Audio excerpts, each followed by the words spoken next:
Everyone, Hindi वलरी channel में आप सभी का स्वागत है।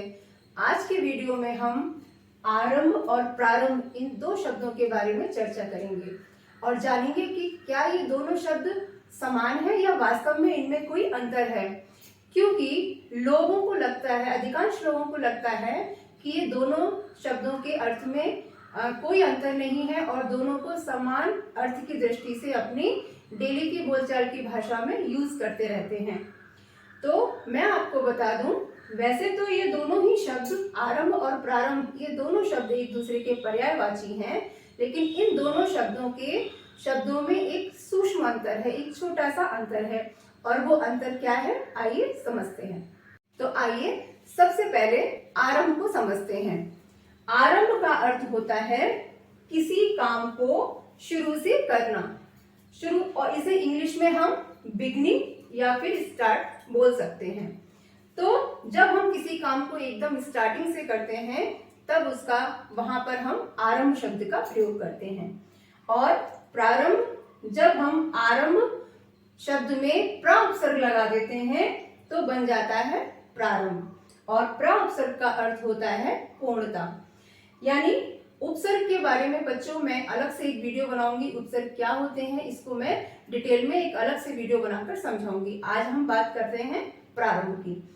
तो प्रारंभ का अर्थ होता है किसी काम को फिर से शुरू करना, यानी कि, और इंग्लिश में इसे हम रीस्टार्ट कह सकते हैं। तो आरंभ का अर्थ मतलब स्टार्ट करना और प्रारंभ का अर्थ हुआ रीस्टार्ट करना।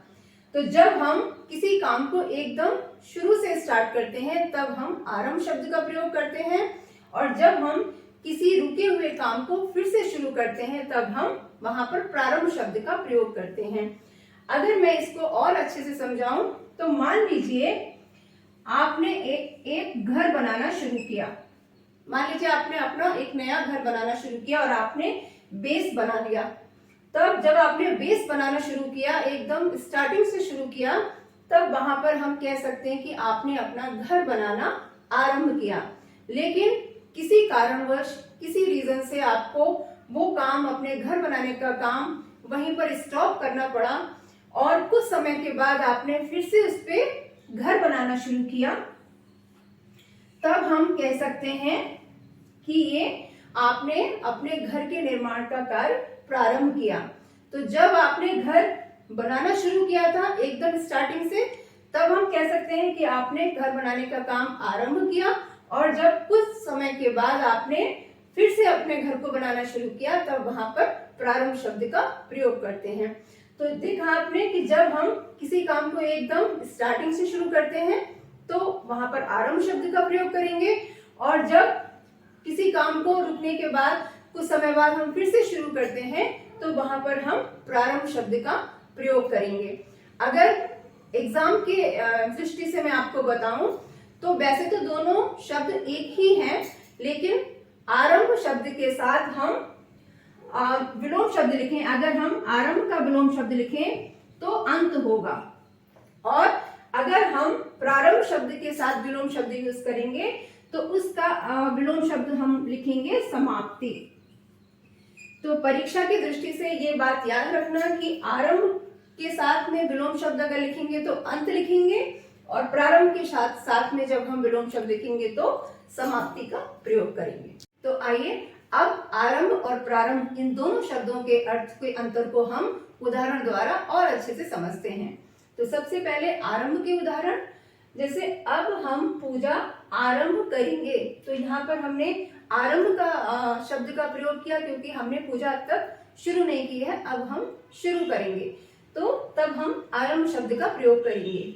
उदाहरण नंबर 2, चलिए भोजन आरंभ कीजिए, यानी हमने भोजन अब तक शुरू नहीं किया है, अब हम भोजन स्टार्ट करेंगे, यानी तब हम आरंभ शब्द का प्रयोग करेंगे।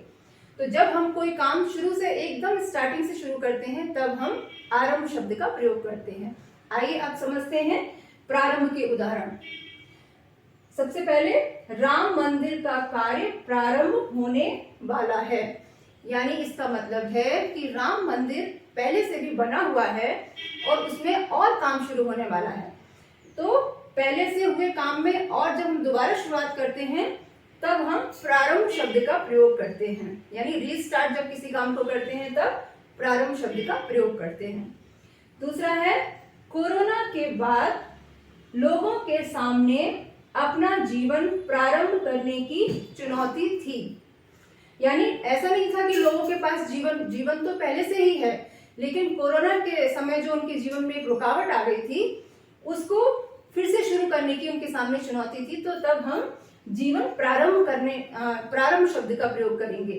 तो देखा आपने, जब हम किसी काम को एकदम शुरू से शुरू करते हैं तब हम मतलब स्टार्ट करते हैं किसी काम को, तब हम आरंभ शब्द का यूज करते हैं, और जब हम किसी काम को फिर से शुरू करते हैं तब हम प्रारंभ शब्द का प्रयोग करते हैं। तो आशा करती हूँ कि आज आरंभ और प्रारंभ इन दोनों शब्दों से जुड़े आपके सारे डाउट्स क्लियर हो गए होंगे। मेरा वीडियो अगर अच्छा लगा तो लाइक कीजिए, सब्सक्राइब कीजिए और बेल आइकन को जरूर दबाइए ताकि जब भी मेरा कोई नया वीडियो आए तो आपके पास उसका नोटिफिकेशन आ जाए। और आपसे एक रिक्वेस्ट है कि इस वीडियो को शेयर भी कीजिए ताकि आपके साथ साथ दूसरे लोग भी इसका लाभ ले पाएं। आप मुझे इंस्टाग्राम पर भी फॉलो कर सकते हैं, उसकी लिंक डिस्क्रिप्शन में दी हुई है। धन्यवाद।